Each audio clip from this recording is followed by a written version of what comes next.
Le Carré rond, saison 9, épisode 13. Et tout de suite, avant d'entrer de jeu, nous sommes en pre-tape. Donc, on va parler en fin de semaine, on va parler d'un paquet d'affaires, mais sachez simplement, pour ceux qui vont nous regarder dans le chat de Twitch, que nous ne vous répondrons pas. Ben, à moins qu'il y en ait qui soient là en rediffusion, là, mais bon, peu importe. J'espère que tout le monde va bien, j'espère que vous allez bien, messieurs, mais j'ai envie de commencer par Steve, parce que Steve a fait à peu près l'équivalent du Tour du Québec. Pour aller lutter avec sa fille. En plus, j'ai vu des trucs, j'ai vu des photos, j'ai vu des affaires pas mal cool. Steve, avant qu'on parle de la G-Central, avec qui j'ai pratiquement passé la fin de semaine, comment ça s'est passé? Comment vas-tu? Puis conte-nous ça. OK. Je vais vous faire un bref résumé de tout ça. Mm-hmm. Premièrement, vendredi dans la nuit à samedi, 2h30 du matin, mon cadran sonne. Et nous prenons la route, moi et Camilla, direction l'Assomption, parce que je veux embarquer Thomas Tempez puis Marty Lang. En partant, les gars, c'est pas cool se lever à cette heure-là. Non, hein? Non, j'imagine. Non, c'est drôle que tu dises ça parce que je viens de finir les 3 premières saisons de Morning Show, puis c'est un peu ça le concept. Il se lève tout le temps à 3h30. Il y a bien des épisodes qui commencent, il est 3h30 puis il tape sur le cadran, mais toi, il a fallu que tu te lèves. T'as pas snoozé. Moi, il fallait que je me lève. On a pris la route. Moi, là, jusqu'à Québec, ça va tout le temps bien. Là, dépasser Québec, je fais comme, ouais, il me semble commencer à être loin. Ouais. Quand tu commences à être écœuré, là, il te reste 6 heures à faire. Ouf, c'est loin. Moi, je n'ai fait en masse de la route dans la vie, là, puis tu sais, quand c'est pas business, quand t'as pas 2-3 stops à faire, quand tu t'en vas juste quelque part vraiment bien loin, là, c'est rough. C'est vraiment rough pour finalement arriver à Havre-Saint-Pierre à 5 heures le lendemain, le samedi après-midi. Puis, le soir du gala, là. Le soir du gala, okay. Là. C'est à 15h30 qu'on roulait. Puis, moi, j'aime ça, essayer de comprendre qu'est-ce qui motive les gens à habiter loin de même, puis tout le kit. Fait que je me mets à jaser avec le monsieur de l'Arena, puis je dis, bon, c'est quoi ici qui fait vivre le village? Parce que c'est un village, Havre-Saint-Pierre, là, 3000 habitants, là.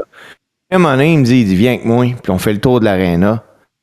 Il n'y a pas de char en bas de 120 000, 125 000 dans le parking. Et là, je fais comme, avez-vous une exposition de chars? Et il m'explique que Havre-Saint-Pierre vit à cause de l'industrie minière. Voilà. Il n'y a pas personne de pauvre ici, là. Tu viens de comprendre, là, je dis ça affectueusement. Il y en a peut-être qui nous écoutent. C'est une expression, j'ai pas de jugement. Mais nous autres, tu sais, on appelait ça les douches de mine en Abitibi. Parce que, tu sais, les gars, ils travaillent fort, là. Okay? C'est pas péjoratif quand je dis ça, c'était plus pour rire. Mais ça travaille. Tu sais, ça, c'est open pit là-bas ou c'est sous terre? J'en ai aucune idée. Mais j'en ai pas vu. Fait que. Ouais. Parce qu'en Abitibi, il y a les deux, puis c'est tout du monde qui travaille comme des fous. Mais effectivement, c'est des bonnes jobs, puis ça paye bien, puis les concessionnaires de VTT là-bas, ça va bien. C'est ça, c'est en plein ça. Finalement, on fait le show. Est-ce qu'il y a eu du drama? Oui, il y a eu du drama. Je vous explique, les boys. Il y a 14 000 $ de payoff. Il y a 300 personnes dans l'aréna. Puis le ticket est combien? Le ticket, là, le plus cher des tickets, il est 40 $. Oh shit. Mais Combien il y a de lutteurs sur le gala? Écoute, il y a 7 combats, dont un match par équipe. 16? On est à peu près 16. Mais certains... Il y a une personne qui a accepté de se faire payer plus tard par virement bancaire. Il y a eu un peu de chicane avec le promoteur. Mais tu sais, moi, je l'ai dit tout le temps aux gars. J'écoute, si t'as peur là, de pas être payé, demande une avance, puis c'est tout. C'est ça. Moi, mais c'est comme quand tu joues tranche de vie rapide. C'est quand tu joues de la musique aussi, surtout quand tu fais des shows dehors. C'est pas compliqué, là. T'as 2 options. C'est 50%, puis je le garde s'il n'y a pas de show. Ou, si je me déplace, puis tu sais, plus tu t'approches de la place, plus ça coûte cher. Tu sais, moi, ça m'est déjà arrivé d'arriver quelque part, Puis on se rend là-bas, puis tout. Puis regarde, tu peux pas prévoir ça. Le promoteur non plus. Là, je compare pas les deux. C'est d'autres choses qui est arrivé. Mais, tu sais, il se met à tomber. Là, tu sais, c'est dangereux d'avoir une guitare électrique branchée dans les mains. Là. Qu'est-ce que tu fais? Fait que, si t'as fait, il me semble que c'était une toune ou deux, c'est ton payoff au complet. C'est ça. Puis,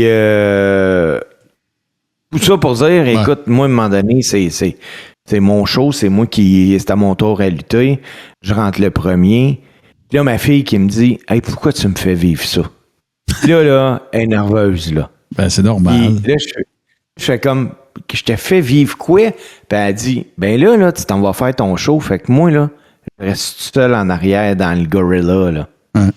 Là, je fais comme, c'est pas la fin du monde, mais tu sais, il faut que je me replonge quand moi je commence, parce que sinon... C'est ça, c'est sûr. Te suivre, là, pour ceux qui n'ont pas vu l'entrée de l'adorable Steve Ace, ben, tu sais, moi non plus, là, j'étais un worker, je ne devrais pas passer après toi, tu sais, je la comprends, là. Mais on a fait le match, ça a été super bien. Ça me fait suer, parce que j'aurais aimé ça t'envoyer le lien de tout ça. Je pense que je l'avais mis dans la chambre froide. Pas dans la chambre froide, dans le Rib Room. Puis, ça a été un des beaux finishes que j'ai vu dans ma vie, ce que ma fille a sorti, puis j'ai fait comme, wow! Où t'as pogné ça? Tu sais, j'ai le goût de te le voler, là. Et, ben, écoute, c'était... elle doit pas tenir du poil.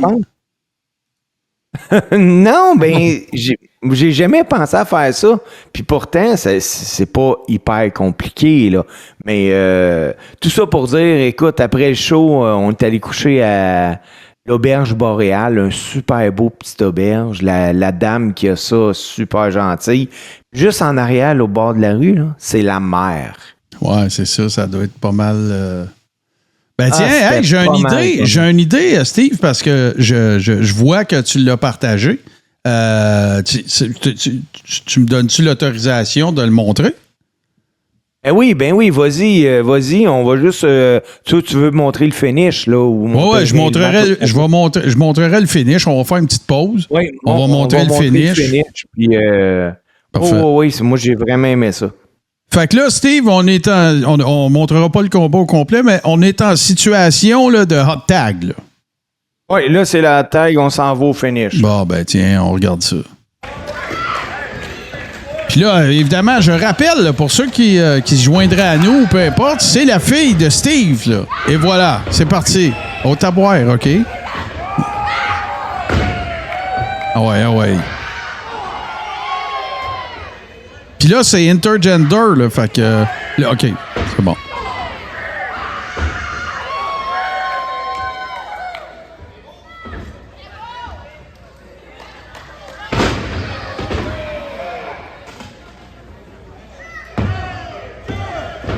Toi, ben, l'adorable Steve Ace, il est mort. Ah, il est mort, fait 12 minutes qu'il se fait rincer, là. Ça fait un long bout dans le ring, ça.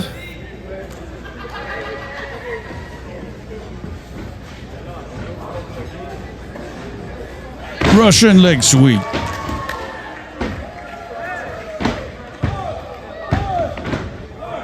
Puis là, pour ceux qui se demanderaient aussi, là, quand même, on est à Havre-Saint-Pierre et ça fait 50 ans qu'il n'y a pas eu de gala de lutte sur place. Là. Hey, Martin, ici, on s'en va au finish. C'est le dernier move du match là, qu'on voit là.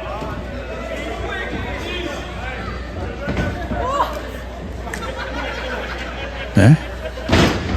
Oh shit! Ben voyons, toi, j'ai jamais vu ça, ce move-là. J'ai jamais vu ça, moi non plus. J'ai jamais vu ce move-là. Oh shit! J'ai assez, là. J'adore ça. Assez, là, que je veux le revoir. J'ai jamais vu ça, là. OK? La patte, tu prends un back bump. T'as à boire. J'ai jamais vu ça. Jamais vu ça de ma vie. Ça a-tu un nom? Là, on le sait pas encore. Camélia parle de peut-être la bénédiction ou quoi que ce soit. Ah, oui, on va aller là, hein? C'est là qu'on... C'est donc bien cool. Puis là, toi, comme papa, tu nous as raconté qu'est-ce qui s'est passé, mais tu sais, là, toi, c'est la première fois que tu fais un match avec elle officiel, mettons, là? Oui, c'était la première fois devant le public. Puis? Ben, Tu sais, c'est tout le temps plus facile pour moi de regarder le match, puis whoop, OK, là, ça, Cam, aurait fallu que tu te positionnes de c'est bien même. sûr, là. Mais tu sais, c'était un méchant trip. Là. Quand je dis à ma fille, je vais dans les câbles, là, va chercher ta foule, c'était ton moment, puis... Continue de vendre, continue de vendre d'un câble. Oh, oui. Excellent, ça. C'est important. Là. Mais, qu'est-ce que tu vas dire là, toi? Là? Ben là, le match va finir là. OK, OK. Mais, simplement de remercier les gens de Havre-Saint-Pierre de leur présence. Puis j'ai dit aux gens, j'ai vécu un trip à soir.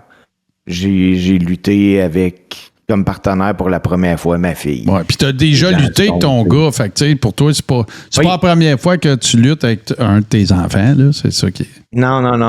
Mais elle a fait ça comme un chef. Et le monde de la lutte étant ce qui est, une photo sur les réseaux sociaux a fait en sorte que Camélia a déjà plein de demandes de booking. Sérieusement, pour la saison qui vient, elle a plus d'offres de booking que j'en ai. Et là. Mais là, je le sais. JC, écoute bien ça. Moi, je le sais qu'est-ce qu'il va faire sortir Steve de sa retraite. Il va vouloir lutter avec son petit-fils. Ça, j'aimerais ça. J'aimerais vraiment ça. Ça serait capoté. Ben oui, ça serait capoté, certain. Ben, c'est super cool. C'est très, très, très heureux pour vous. Puis que tout ça soit bien passé aussi. Fait que c'est très sympathique. Oui, et Martin, je veux envoyer un gros shout-out à Martin Langlois. Lui, il est sur le nom de Marty Lang. La veille de monter à Havre-Saint-Pierre, il s'en va visiter une maison parce qu'il veut s'acheter une maison avec sa copine. Puis il est arrivé un accident. Non. Martin est monté pareil avec nous autres à Havre-Saint-Pierre. Il a fait son combat. Il s'est dit le deal, tout le kit. Puis il est allé à l'hôpital. Il a la cheville cassée. Ouais. Il a lutté. Ouais, on a fait le 32 heures de route ensemble. Il a fait son match. Puis tout ça avec les chevilles cassées. Ouais, mais tu sais ce qu'ils disent, le monde qui ne connaisse pas ça, la lutte, Steve, ils savent comment tomber. Voyons! Ouais, c'est ça, c'est ça. Ouais, ça, c'est du vrai de vrai. G-Central, lui, comment est-ce qu'il va? Ben, écoute, ça va super bien, Martin. Moi, j'ai hâte que tu partes le segment de l'actualité de lutte parce que j'ai des affaires à jaser, là. Ben, je vais le partir, mais on peut-tu savoir comment, tu sais, là, t'as commencé à travailler, là. J'ai commencé à travailler, il fait beau, il fait chaud, j'étais prendre de l'air tantôt. Bon. On a vu pas mal de luttes, toi puis moi, en fin de semaine. Là, je vais prendre 2 secondes aussi pour remercier PCO et Carl Leduc pour les billets. Là, écoute, les gracieusetés qui nous ont été offertes grâce à ça. Tout un show au Colisée de Laval. Écoute, peu importe le nombre de personnes qu'il y avait dans l'audience, il y a des gens qui sont pas d'accord, c'est pas ça qui est important, c'est que le show était bon. Ah ouais, non, c'est sûr qu'écoute, le show, ben moi je suis un gars. Regarde, on va aller aux actualités parce que c'est là qu'on va parler de ça. Oui, c'était ce samedi, bien sûr. Et nous étions présents avec quelques amis également pour ce gala, Resurrection, avec évidemment l'avant-plan PCO dans son match contre Dan Maff. Il y a eu plein de workers du Québec également. Il y a eu... fait que c'est ça. Ça se passait au Colisée de Laval. C'était au House of Pain. Puis, écoute, tu l'as bien dit, JC, puis on se cache pas, nous autres ici, on se met pas la tête dans le sable. Fort probablement que l'organisation aurait voulu avoir plus de gens qui en avaient. Par contre, ce que je vais donner à Crowd, c'est qu'il était dedans. T'sais, j'avais pas l'impression que c'était pas une salle pleine. Écoute, ça brassait en masse, puis tout ça. Oh non, il y avait une crowd de lutte dans C'est ça, exactement. T'avais du monde. Évidemment que, bon, PCO a fait la job qu'on sait qu'il fait toujours. Carl, pareil. Écoute, là, tu sais, je veux dire, c'était clair que le build-up était fait pour le main event. Sauf que, ben, écoute, il n'y a pas eu 3000 personnes ou 4, là, ou peu importe. Là. C'était pas à pleine capacité. Tiens, je préfère le dire comme ça. Mais, par contre, ben, écoute, sans faire la carte au grand complet puis tout ça, les highlights sont assurément le Six-Man Scramble dans lequel on a vu un speedball Mike Bailey à son meilleur, qui a littéralement volé le show. On a eu droit aussi à une coupe de... Moi c'est drôle parce qu'on était super bien placés, évidemment, puis Matt Cardona, il y a un spot à un moment donné dans le show, dans le match de Gisèle Shaw contre Shotzi. Puis il est passé directement devant nous autres pour aller faire son spot, puis tout ça. Puis après ça, quand il est revenu, ben il y avait de la heat, c'est sûr. Puis là, il a traité tout le monde de fucking marks. Puis ensuite, c'était vraiment drôle, mais c'est parce que Nick Dénommé... Nick Dénommé, il était à côté de moi. Il a tout filmé ça. Ça a fait un super bon clip. Mais il dit crosseur. C'est comme si Matt Cardona comprenait quelque chose. Fait que là, tu vois la vidéo, il est à 2 pieds de Matt Cardona. Puis là, t'entends crosseur. Oui, j'ai commencé. Martin, c'est là que tu réalises qu'il est gros, Matt Cardona. Il est énorme. Il est énorme. Moi, OK. Avant, longue histoire courte, je suis entré avant les autres parce que j'allais récupérer les billets. OK? Fait que j'ai vu les Good Brothers, j'ai vu Billy Gunn, j'ai vu Matt Cardona, j'ai vu Hammerstone, j'ai vu, je pense que c'est... Puis lui, il est gros en calvaire. Ouais, mais tu sais, juste pour vous remettre ça, relativiser ça pour les gens, là, Matt Cardona, là, il est plus gros qu'Hammerstone. Ouais. Il est plus grand, il est plus large, il est gigantesque, Matt Cardona. Les paluches larges de même, écoute, c'est une pièce, là. C'est toute une pièce. Hammerstone, c'est vraiment tu as l'impression... Matt Cardona, ça a l'air d'un bodybuilder. Hammerstone, ça a l'air d'un homme fort. Il est planté, ça n'a pas de bon sens. Puis, ben, c'est ça. Fait que j'ai trouvé ça bien drôle.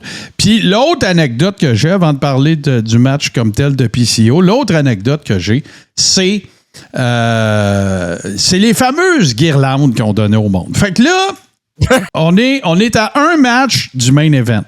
Il y a des gens de l'organisation qui se promènent puis ils donnent des rouleaux de guirlandes. Tu sais, des guirlandes de mariage, whatever, la fête, tu twists, puis t'étends ça partout. Puis évidemment que le but, c'est de les lancer. Mettons que PCO gagnerait. Mais qu'est-ce que vous pensez qui est arrivé? Le match est comment? Le match est même pas comme. Billy Gunn est même pas dans. Non, il venait juste. Billy Gunn venait juste d'arriver dans le ring. Qu'est-ce que tu penses? Ça prend un maillet qu'il lance. Tout le monde les a dompés, là. Fait que là, ben, qu'est-ce que ça fait? Ça fait que même Billy Gunn, faut qu'il aide le staff à ramasser les guirlandes à terre. C'était tellement drôle. Non, ça c'était drôle. Puis tu sais, en même temps, c'est pas de la faute à personne, c'est la faute à tout le monde en même temps. Sauf que c'était vraiment comme weird, là. Puis là, ben écoute, c'est sûr que ça a retardé ça a retardé un peu la patente, là. Tu sais, tu peux pas. Les ring entrances sont faites, là. Le ref est arrivé, là. Puis Billy Gunn, il est en shape, en tabaslac. OK, là? Sérieusement, là, il est très, très, très impressionnant. Puis, écoute, PCO fidèle. Ça a été. Moi, j'ai pas détesté le match, là. C'est sûr que la configuration du match, le booking du match a fait en sorte qu'on n'a pas tout vu. Tu sais, on était proche du ring. Fait que tout ce qui s'est passé au sol, tu sais, on était trop proche du ring, mais pas assez proche de la barrière pour voir ce qui se passait à côté. Puis là, évidemment, vous l'avez peut-être déjà vu, le spot de fou de la fin. Fait que là, imaginez-vous là, un stage, un riser de 5 pieds, avec une échelle sur le dessus peut-être de 12-15 pieds. Puis PCO qui monte jusqu'à l'avant-dernière marche, puis qui se garoche, il fait un voyons, d'abord. Il fait un Swanton Bomb. C'était un front senton. En tout cas, peu importe, là, il se garoche, il fait la culbute, puis il tombe sur Dan Maff. Sauf que, j'ai-tu bien vu, moi, JC, que c'était 2 tables de haut qu'il y avait? Ou si c'est qu'il était une à côté de l'autre, puis il a juste poigné à première. 2 tables, une à côté de l'autre. OK, c'est ça. Fait que c'est pour ça que la deuxième a revolé au lieu de l'amortir. Mais écoute, un spot de fou. Le monde a popé. Ça a crié. Bon, c'est ça qui a mis fin au match. Le crescendo du booking, selon moi, par rapport au match qu'on a vu, c'était bien correct. C'est sûr que, tu sais, probablement qu'on le regarderait à la télévision. D'après moi, on trouverait ça meilleur qu'en personne parce qu'on voyait pas tout à cause de notre situation. Puis écoute, c'était trippant pareil, là. Mais, fait que c'est ça. Fait que, somme toute, une belle soirée. La compagnie a fait aussi que, tu sais, j'étais avec JC, on était avec Guillaume, on était avec Madame Litchi, Nick Dénommé, sa douce. Fait qu'on a passé un bon moment.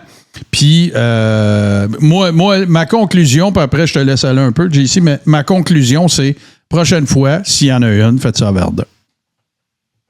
C'est pas mal ça. Hein? Moi, écoute, Martin, je t'avoue que tantôt, je vais me revisionner le Scramble match avec Mike Bailey, puis Psycho Mike aussi. Steve, si tu connais pas Psycho Mike, c'est un gars à découvrir. Il a été assez intense. Mais tous les gars dans ce combat-là ont été très intenses. C'est le meilleur combat. C'est le meilleur combat. Il y avait du rythme, du high flying, ça revolait tout le temps, ça arrêtait pas une seconde. Là, tu sais, Dan Maff aussi, c'est une pièce d'homme. Là. Oh, c'est pas un petit gars, là. Ah non, écoute, c'est un moyen frigidaire à bière, là. Tu sais, écoute, il est solide. Tu sais, coucher ces deux tables, là, puis tu reçois un PCO dans le chest, là. PCO, il est pesant de la hauteur qui est tombée, ça a dû rentrer au poste pareil, là. Shout-out à Dan Maff d'avoir pris ce shot-là. Mais sinon, c'est ça. Merci à l'organisation, merci PCO, merci Carl pour les billets. On a passé de belles soirées. Tout à fait. Puis Martin, on s'est aussi vu dimanche à Verdun. Ben oui, on est allé au Mega Beef de Verdun. Méchant setup, le fun. C'est la rue Wellington. Côté, tu sais, ils prennent un côté de la rue. Il y a des tables de merch, il y a du monde. Le monde qui habite à Wellington, ils ont eu tout un show parce qu'écoute, ils s'installent sur leur galerie puis ils regardent ça. C'était pas mal sympathique. C'est sûr qu'écoute, il faisait chaud, là, on va se le dire, mais c'est toujours bien mieux que de la pluie. Là. Mais félicitations, kudos à Marc Blondin parce que, écoute, là, c'est. Tu sais, toi-même, Steve, tu as été promoteur, tu sais.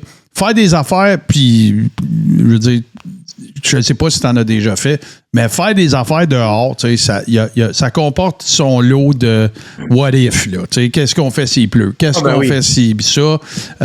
C'est bien du gear à transporter, c'est bien du gear à installer.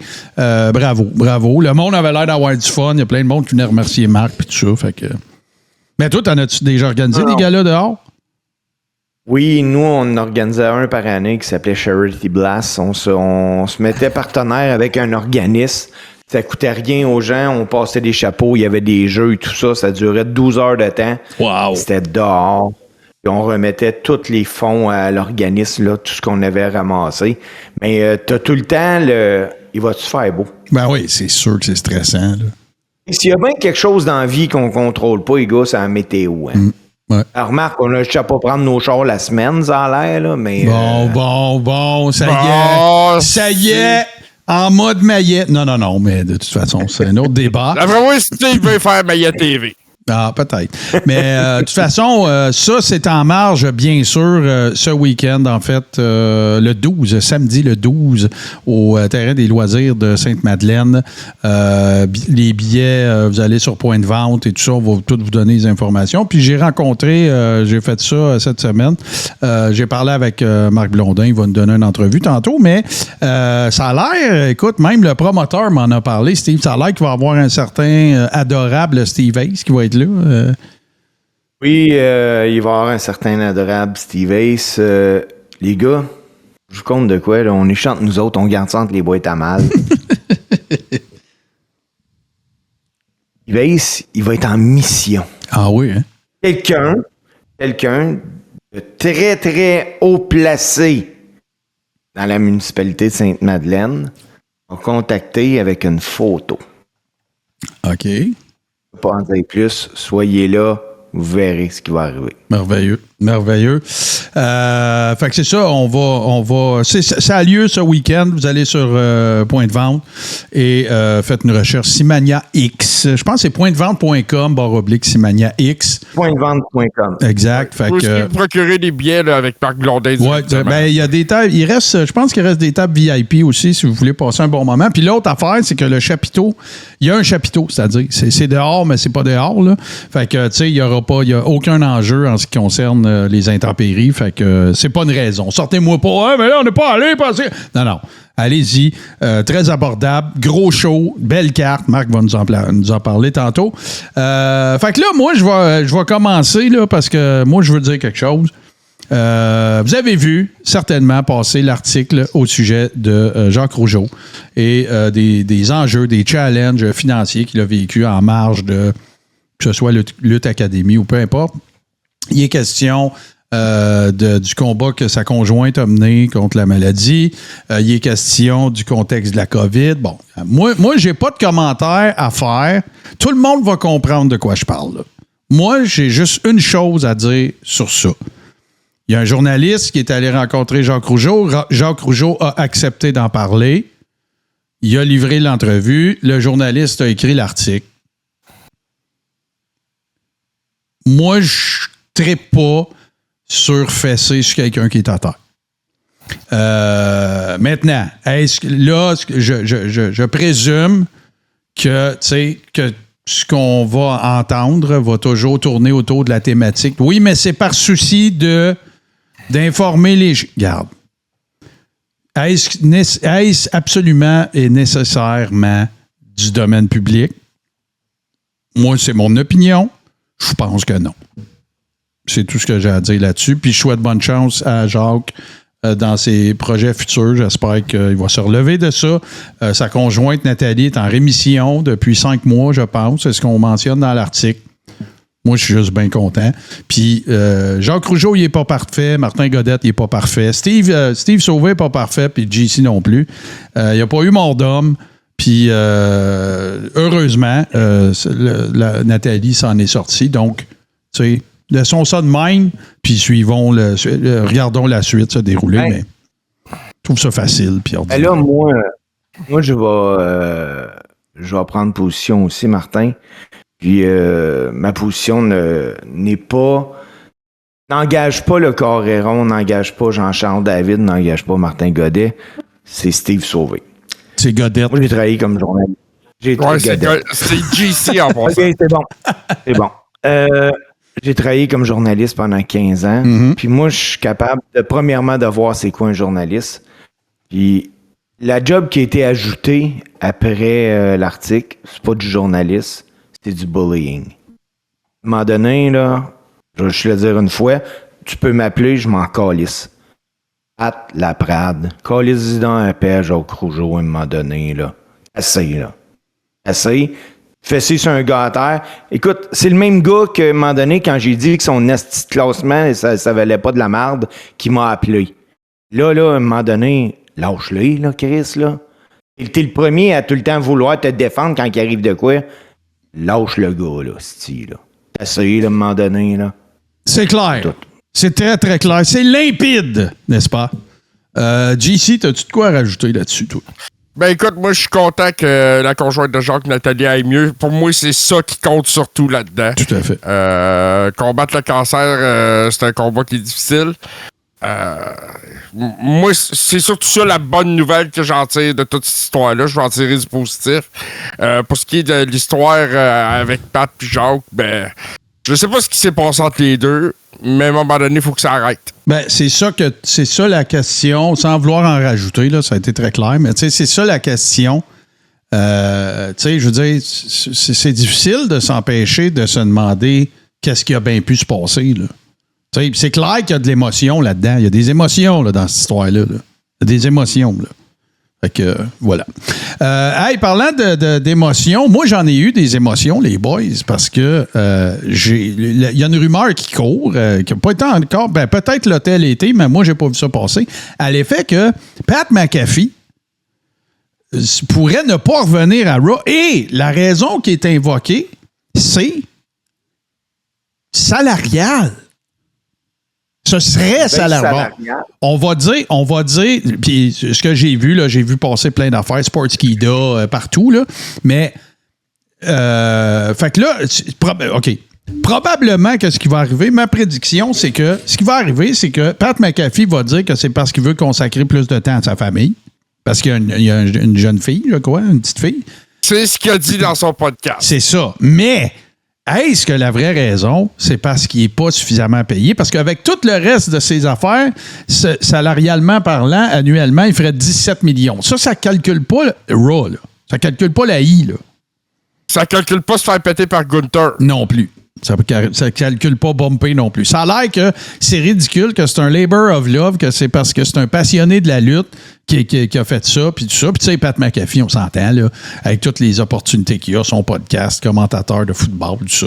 Est-ce qu'il a vraiment besoin de ça ou est-ce qu'il faisait ça? Parce que, tu sais, là, il faut relativiser les affaires, là. Tu sais, j'entends déjà quelqu'un, ouais, mais là, Tabaslac, 17 millions, on peut bien aller bumper. Ouais, je comprends, mais c'est parce que, tu sais, si tu es payé par ESPN, je dis n'importe quoi, là, 5-6, puis que tu t'en vas faire la I pour 650, il y a une dichotomie, là. Il y a quelque chose qui marche pas, là, tu sais. C'est que dans ce milieu-là, là, ce que tu vaux, faut que tu vales la même affaire partout. Parce que il va y avoir un producer qui va dire pourquoi tu vas là à 650, mais à moi, tu m'en demandes 8, tu sais. Puis tu veux pas perdre celui de 8, puis tu veux pas qu'il soit fâché. Fait qu'à un moment donné... Oui, puis il y a peut-être des comparables aussi à faire. Tu sais, Michael Cole, il fait-tu 1.2, puis Pat McAfee fait 2 ans qu'il est là, puis il fait 800, tu sais, peut-être, je sais pas. Ouais, mais Michael Cole fait pas de combat non plus. Ben, il y en a... Ouais, je comprends, là, mais, tu sais, à un moment donné, il a fait un combat, là. Faut pas non plus parler comme s'il était là tous les semaines. Ouais, tu sais, mais Michael Cole, il a déjà fait un combat à Mania, là, puis... Ouais, il était vainqueur à WrestleMania. Achète-moi pas. Mais en tout cas, fait que ça va être intéressant à suivre, mais moi, c'est pas parce qu'il y a une espèce de human interest là-dedans, c'est pas pour ça que je vais dire que ça me désole, parce que moi, j'aime pas Pat McAfee. Je le trouve bon dans son podcast. J'aime pas les commentateurs. Tu sais, comme Joe Tess, c'est un commentateur de métier, c'est un communicateur, tout ça. Pat McAfee, tu vas me dire que lui aussi, mais je préfère les gars qu'on a déjà sur le roster. Je préfère Wade Barrett, je préfère Corey Graves, je préfère pas mal tout le monde à Pat McAfee. Fait que c'est ça. Un color commentator, à mon sens, ça devrait être un worker qui avait un mic de feu. Puis Wade Barrett, on a presque découvert son mic après sa carrière de lutteur. Il était bon, là. Hey.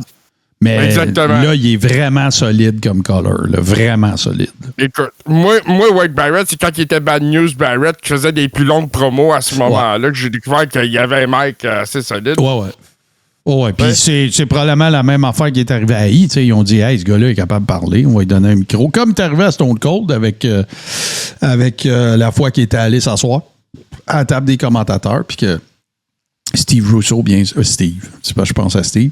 Puis que Vince Russo, il pense que c'est grâce à lui, mais en tout cas, peu importe. Fait que c'est ça. Je sais pas, côté implication que tout ça pourrait avoir, je ne sais pas ce que ça va donner. Je ne sais pas quel résultat ça va donner, mais en tout cas, ça va être intéressant de savoir qui va prendre cette chaise-là éventuellement. Puis si Pat McAfee va revenir ou finir son contrat ou whatever, je ne sais pas, mais en tout cas, voilà. JC, tu as dit que tu avais plein d'affaires, c'est à toi. Oui, je veux commencer par parler de la TNA qui est en négociation. Ça semblerait signer un gros deal télé, quelque chose de 10 millions par année, qui leur permettrait aussi d'avoir un show de télé hebdomadaire en direct. Naturellement, ça viendrait aussi de leur bonne association avec la WWE. C'est clair.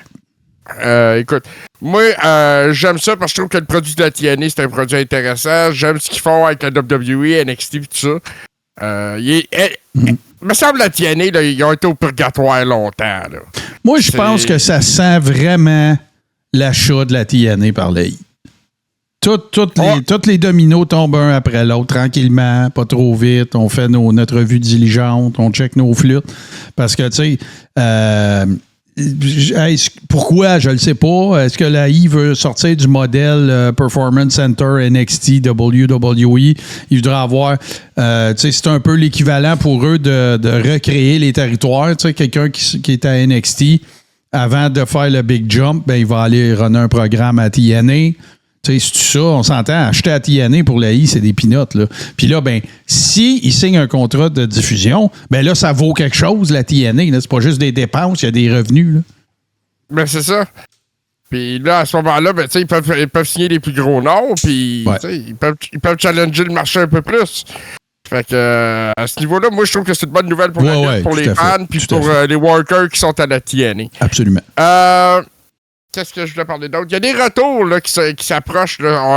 Ilya Dragunov serait pressenti faire un retour. Si c'est pas à Saturday Night Main Event, ça pourrait être à Raw lundi. Ah oui, à ce point-là, hein? À ce point-là. Bon. On dit qu'Ilya Dragunov est plus que prêt. Il cherche de bons segments. Moi, je m'attendrais plus à Raw. Je vois pas l'intérêt de le mettre à Saturday Night Main Event. Ouais, vas-y, excuse. Je voulais ajouter quelque chose, mais je suis sûr que tu vas en parler. Je suis convaincu. Ben, vas-y, je t'en prie.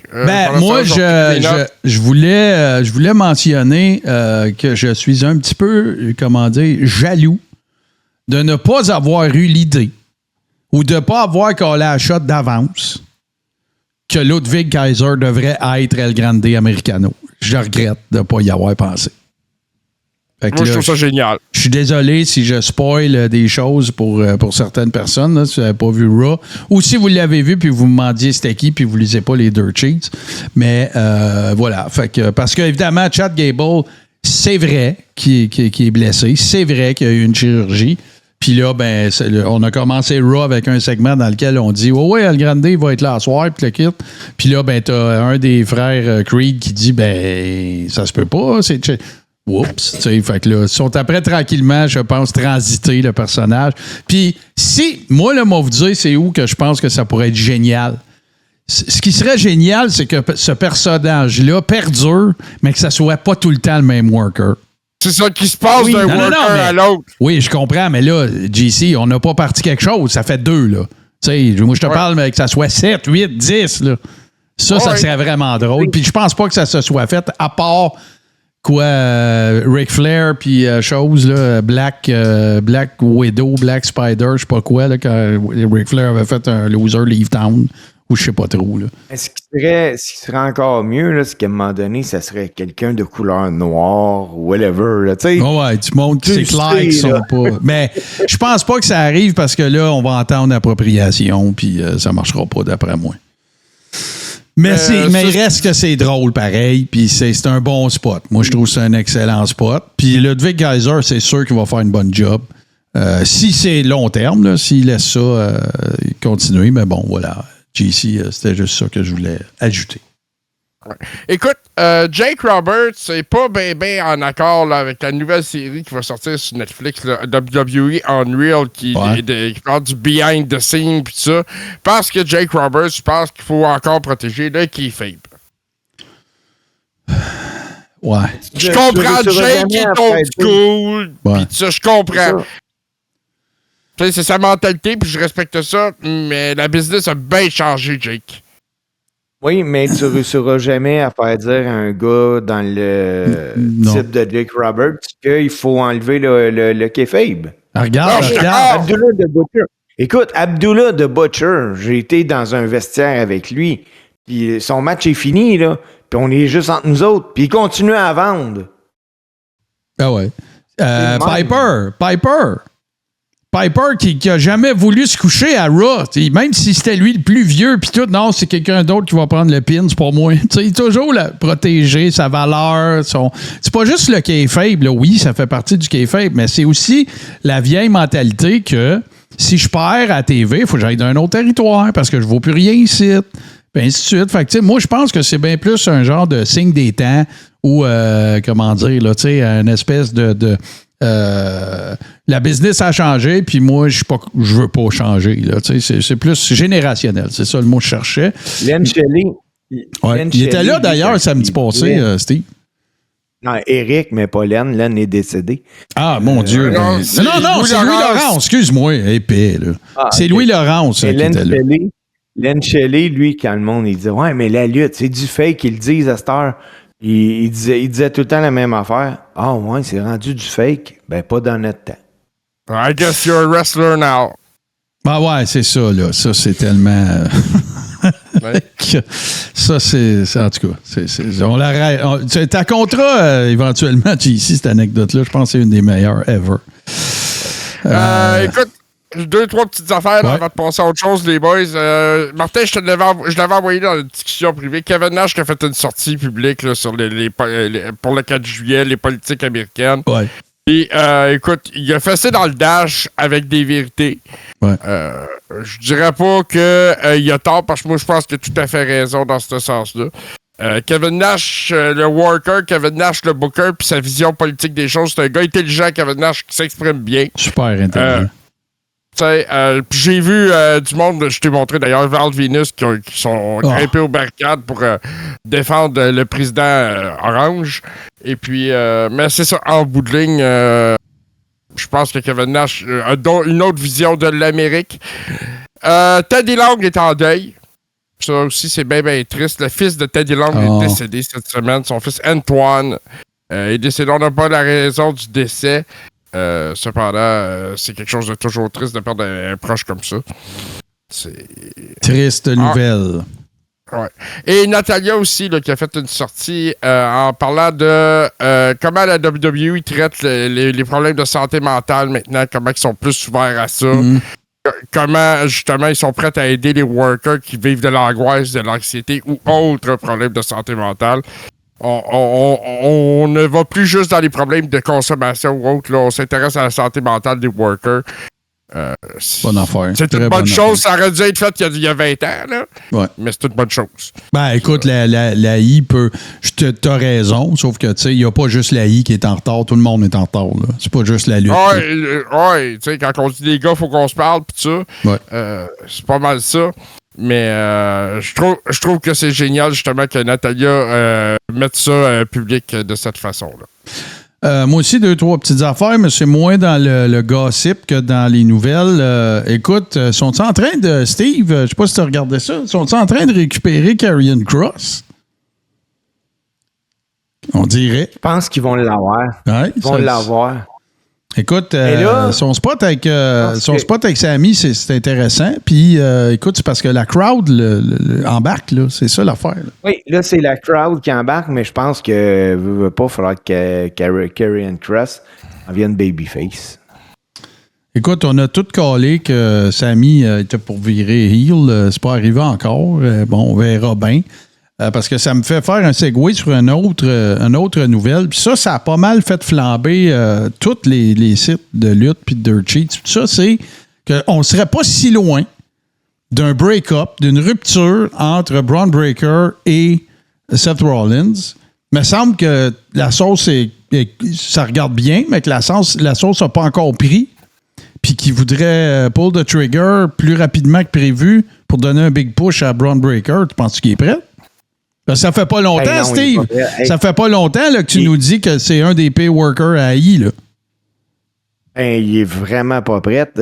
La preuve, là, je te le souhaite, le Braun, là, ta grosse run. Va prendre des cours de micro, va faire de quoi, parce que t'étais pathétique.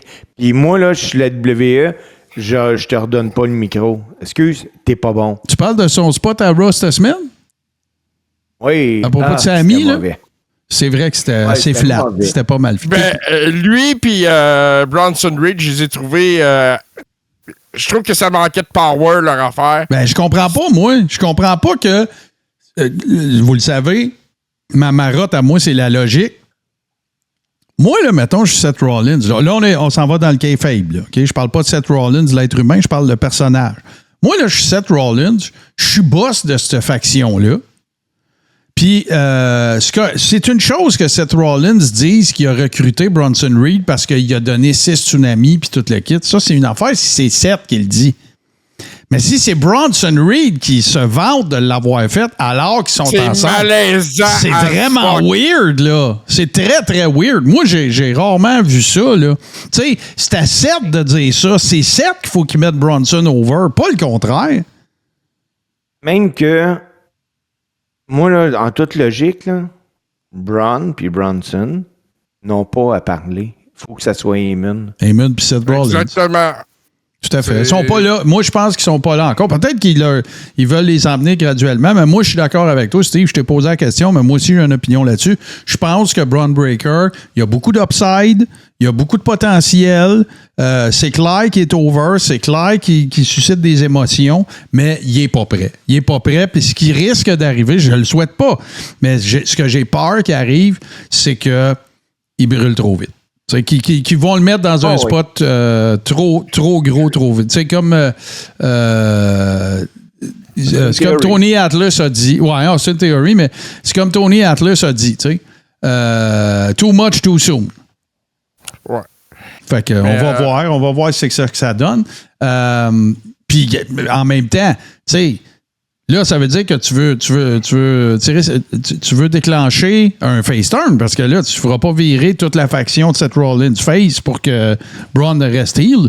Puis l'autre affaire, c'est que j'ai toujours pensé que la raison pour laquelle Heyman était dans cette faction-là, c'était pour coacher Braun Breaker, l'amener au next step. Là, c'est pas ça que ça donne comme impression pantoute, là.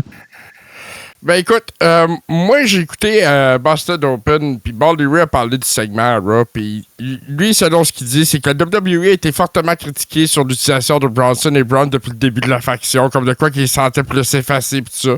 Fait qu'ils ont voulu le montrer aux gens, tu sais, regardez, on va lui donner la parole, on va lui donner un spot, il va y avoir des gros combats à Raw. Ça marche pas. Mais c'est ça. Quand t'as Paul Heyman puis Seth Rollins qui sont bons de même au micro, laisse les gars qui sont bons au micro parler. Tes deux gros gars qui ont des power moves, fais-les lutter, faisant des tag team champs, faisant quelque chose qui a de l'allure. Puis si tu veux qu'il y ait une feud dans le set puis le Braun Breaker, il faut que tu amènes ça à WrestleMania. Ben, regarde, la meilleure façon, je fais un comparatif, je dis pas qu'il devrait faire exactement la même affaire. Jeff Cobb, puis tous les membres de la Bloodline à part Solo Sikoa. Puis à part Jacob Fatou, parce que lui, il est prêt, là, autrement que Braun. Mais, tu sais, regarde, ils sont en arrière, ils sont gros, ils ont l'air méchants. Puis ils parlent quand Seth leur parle ou quand Solo leur parle. Mais ils lui donnent pas le micro puis ils se mettent à couper une promo, là. Tu sais, même Fatou, quand il était avec Solo, l'avez-vous vu couper bien des promos? Presque pas. À part dire I love you Solo puis des affaires de même. Ben, I love you Solo puis I hate you, là. Tu sais, c'est pas mal les deux. Après ça, là, tranquillement, pas vite, on a entendu parler de ses affaires, mais c'était pas dans le ring, c'était pas avec Solo avec lui. Il a bâti son espèce de overness un peu par lui-même sans que Solo soit là. Puis là, ben, ils ont bien amené ça. Mais là, tu sais, en tout cas, j'ai hâte de voir. Ça risque d'être intéressant. Autre fait à noter, puis moi, je pense que c'est une erreur. Ou peut-être que je me trompe, ça va être juste à Evolution, mais Asuka puis Kairi Sane sont de retour ensemble dans un match à Evolution. On va en parler tantôt. Les Kabuki Warriors sont de retour. Moi, c'est pas compliqué. Je pense que c'est une erreur. Je pense que c'était une erreur de ramener Kairi Sane avec son petit le personnage de pirate. Je pense que elle devrait être heel. Je pense qu'elle était meilleure en heel quand elle était avec Asuka. Puis je pense que Asuka devrait avoir un push en solo. Là, je comprends que je vais peut-être vite. C'est peut-être juste pour Evolution. Mais je trouve ça déclenché un petit peu vite. Même chose que je comprends qu'ils veulent mettre Jade Cargill over, mais moi, j'aurais pas mis Asuka avec elle puis mis Jade Cargill over. J'aurais trouvé quelqu'un d'autre pour avoir le même résultat. Puis là, je comprends, là, ils vont dire, Bob, ça va lui donner le rub battu à Asuka, mais c'est pas comme ça que j'ai vu ce match-là. Je pense pas que c'est la bonne personne qui a gagné. Voilà. Je suis un peu d'accord avec ce que tu dis aussi. Puis bon, les Kabuki Warriors, c'est du réchauffé. Si c'est juste pour Evolution, je peux vivre avec ça. Mm-hmm. C'est sûr. Autre nouvelle. Ça, je suis obligé de dire, bon, je comprends un petit peu. Des fois, il ne faut pas comparer les affaires, là. Mais il y a une nouvelle qui est sortie à l'effet que All In qui va se dérouler au Texas le 12, en fait, samedi soir, en fin de semaine. Puis on peut pas parler d'All In, là, c'est le Mania de la AEW quand même, là. Il vendait plus de... Il y a quelqu'un qui a déterminé que c'était une nouvelle que de dire qu'il se vendait plus de billets pour All In que pour les shows de la I. Tu sais, pour moi, là, c'est la même affaire que si tu disais, j'exagère un peu, mais il s'est vendu plus de billets pour Mania que pour Monday Night Raw, là. Ouais, c'est ça. Tu sais, veut dire, à un moment donné, il faut quand même... tu sais, c'est bien beau, là, tu sais, le AEW bashing, puis Dieu sait que moi, je me gêne pas pour le dire quand je trouve qu'il y a des affaires qui n'ont pas d'allure. Mais là, écoute bien, là, c'est le gros show annuel. C'est normal, tu sais, ils ont vendu 20 000 billets, la I a vendu 16 000, tu sais, c'est pour les deux événements pendant la même période. Tu sais, c'est pas comme si on disait que, je sais pas, moi, il était en train il était dans la poussière en arrière d'eux autres, là. C'est 5 000 billets de différence. Tu sais, fait que... c'est comme si c'était fantastique. Enfin, ben oui, mais j'espère qu'ils vendent plus de billets. Puis tu sais, là, l'autre affaire, on aura beau dire ce qu'on veut au sujet de la AEW, ils ont vendu plus de billets que la AEW à Wembley l'année passée. Là. Puis on parle de SummerSlam 92, qui est un pay-per-view légendaire. Là. Fait que tu sais, à un moment donné... C'est là, pas le premier à Wembley qui a vendu plus de billets? Au premier, ben oui, c'est ça. Ça, je parle. Le premier All-In, il n'y a pas... Non, je parle pas du All-In qui n'était pas à Wembley. Là. Je parle de l'année passée. Là. OK. Il y a eu plus de monde. Il y en avait eu 2 à Wembley. Moi, je n'étais pas sûr. Ben non, il me semble pas. Il y en a eu 2 à Wembley. Il y en a vraiment eu 2. Puis le deuxième. Ah, j'ai un blanc. Là. Puis il s'en retourne là l'année prochaine.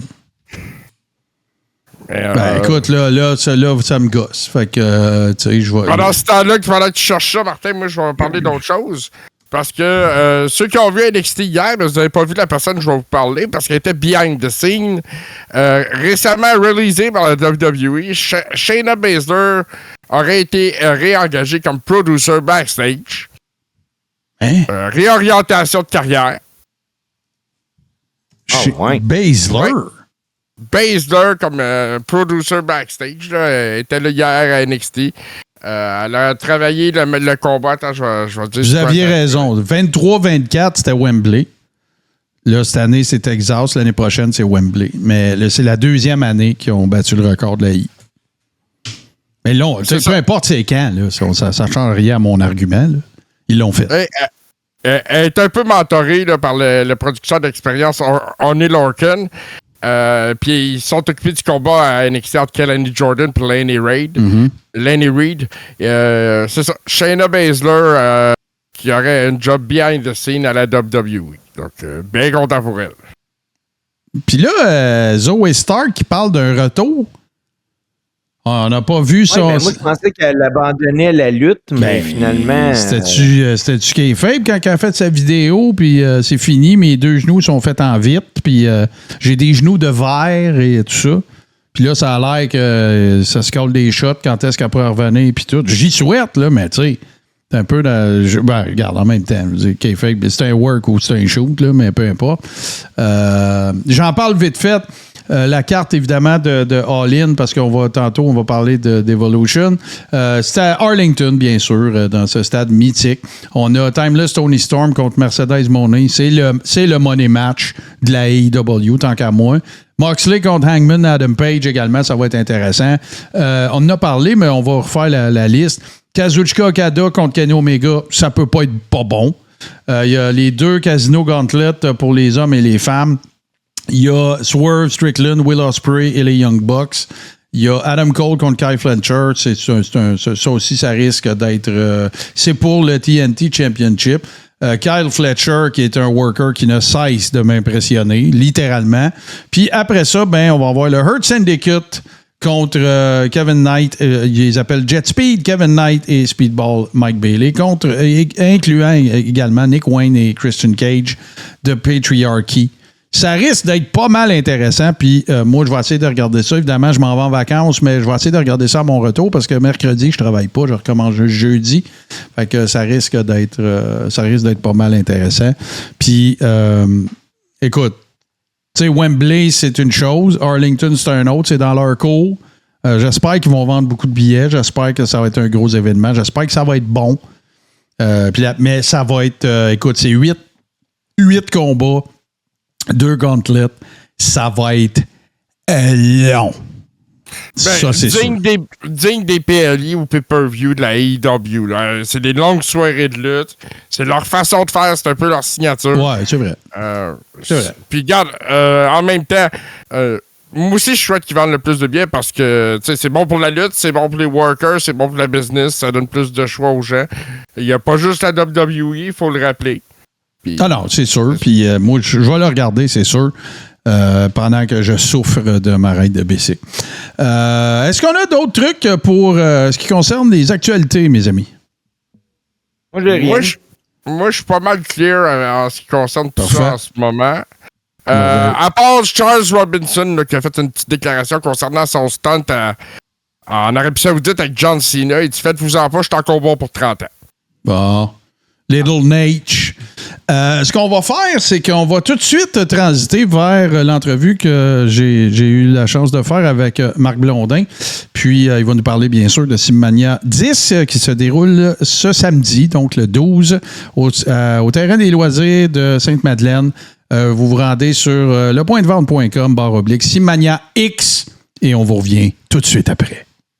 Mesdames et messieurs, non, messieurs, le sort veut parfois que même si nous avons un invité belligérant dans une ouverture, que c'est une légende, mesdames et messieurs, et self-proclaimed legend, là, mais quand même, ça ne rend pas ça moins légendaire. Il est ici pour nous parler de son événement qui va se dérouler ce week-end, Simmania 10, qui va se dérouler... quand tu dis Simmania. Il va se dérouler au terrain des loisirs de la ville de Sainte-Madeleine. Sous une immense structure. Ah oui, hein? Chapiteau... permanent. Oui, hein? Oh, j'avais pas vu ça. C'est une patinoire de hockey recouverte. Donc, s'il ne fait pas beau, on est 100% couvert. Bon, ben merveilleux. Donc, je parle bien sûr de l'illustre Marc Blondin qui nous parle de sa man cave. Comment ça va, mon cher Marc? Et es-tu excité? Ça s'en vient, là. On est l'avant-veille, là. Oui, je suis excité. Je suis moins essoufflé qu'il y a quelques minutes parce que je viens de courir 4,007 km. Fait que oui, je suis excité. Ça devrait être le plus gros Simmania depuis le début. Oui. Au moment où on se parle, je suis pas sûr qu'il reste 2 tables VIP sur une 20aine. Et les billets vont très bien. Fait que ce qui est intéressant pour ceux qui veulent avoir de bons billets, c'est qu'on a eu un bug avec le point de vente. Et les billets premium des 3 premières rangées de 2 côtés n'étaient pas disponibles. Donc, on a peut-être 15 billets de vendus premium, mais il en reste 45 dans les 3 premières rangées. Oh. Fait que ceux qui sont à dernière minute puis qui veulent, puis c'est 35$, alors qu'ils veulent de très bons billets, c'est le temps d'y aller sur le point de vente. Oui, puis je regarde la seating chart aussi là, en ce moment. C'est vraiment sympathique aussi parce que là, ça donne... Tu sais, oui, on voit les tables VIP de chaque côté du ring, mais tu sais, t'en as de l'espace. Puis là, le côté gauche, quand on regarde la seating, ça, c'est plus une estrade? C'est plus ça remonte? Non, ou tout non, est comme c'est premier? vraiment... Oui, c'est une patinoire. OK, fait que tout est premier plancher. Ah, ben c'est nice. Exact. C'est nice. L'année passée, on avait le boombox qui coupait. Handsome qui avait la chienne parce qu'il était sur le toit. Là, on y va vraiment focus sur le ring. Puis là, parlons-en de ça, là, parce que c'est une grosse carte, évidemment, mais je veux que tu me parles de ça parce que, écoute, Tommy Dreamer va être en ville. Écoute, ben oui, écoute, hein. En fait, pour la nommer comme à l'époque de la ECW, c'est la Singapore Cane. Cane. Tu peux pas dire kendo stick, là, parce que quand Tommy Dreamer s'est fait donner les fameux 10-12 coups par Sandman, puis donne-moi un autre, qui a créé la légende de Tommy Dreamer. Exact. C'était à cause d'un kid qui s'était fait pogner, je sais pas trop, avec du weed à Singapour ou whatever. Puis là, il avait appelé ça, Paul Heyman, dans son génie de marketing, il avait appelé ça la Singapore Cane. Et là, d'ailleurs, Bertrand Hébert nous en a parlé sur Soyez-y, mesdames, messieurs, cette semaine. Ah, ben écoute, là, j'espère que je n'ai pas spoilé votre show, là. Je suis désolé. Ben non, il sortait hier. Ah, bon! Merveilleux. Non, mais c'est très cool, Tommy Dreamer à Montréal. C'est vraiment sympathique. Puis là, à quoi on peut s'attendre, là? Parce que, écoute, ça va brasser, là. J'ai parlé avec Handsome JF parce que même si c'est mon partenaire du Sim, mon partenaire de TNA, c'est pas un ami, là, c'est pas une personne plaisante à être autour. Ouais, je comprends. Il y a des gens avec qui tu travailles, tu m'en parlais tantôt, là, ta boîte de marketing, là, comment que les gens n'étaient pas très plaisants qui travaillaient avec toi. Des fois aussi, tu sais, ça peut être JC puis Steve. Steve, c'est le gars qui aime jamais WrestleMania. JC, c'est le gars qui tripe sur Tozawa. C'est ça. Oui, exactement. Mais Handsome, j'ai il est craintif. Ah oui, hein? Ben, il y a de Ouais. quoi, là, quand même. Il est craintif, il est presque chauve, il est antipathique, il est fraîchier. Il y a plusieurs qualités. Ben oui. C'est un bon père de famille. Ça, faut lui donner. Je pense qu'il veut parler à Dreamer pour s'assurer qu'il va sortir de là en un morceau. et non marqué. Fait que, j'ai Oh hâte là de là, voir ça. ouais, là, c'est sûr que ça Mais je m'attends à vraiment un bon combat. C'est certain, on avait justement hier un Zoom meeting avec mes trois collègues du booking, Mastrocola, Éric Paquette et Drenuc. Et on se disait que faut pas s'attendre à la même chose que Simmania 9 où Mike Santana et Handsome JF ont fait un combat tout à fait incroyable. Santana est dans la fleur de l'âge, est dans une forme incroyable. Tommy Dreamer, surplus de poids, il court pas 4,007 km par jour. Je penserais pas. Il est un peu plus vieux, mais je pense qu'on va être... Non, je sais qu'on va être diverti. Ah, ben ça, j'en doute pas du tout.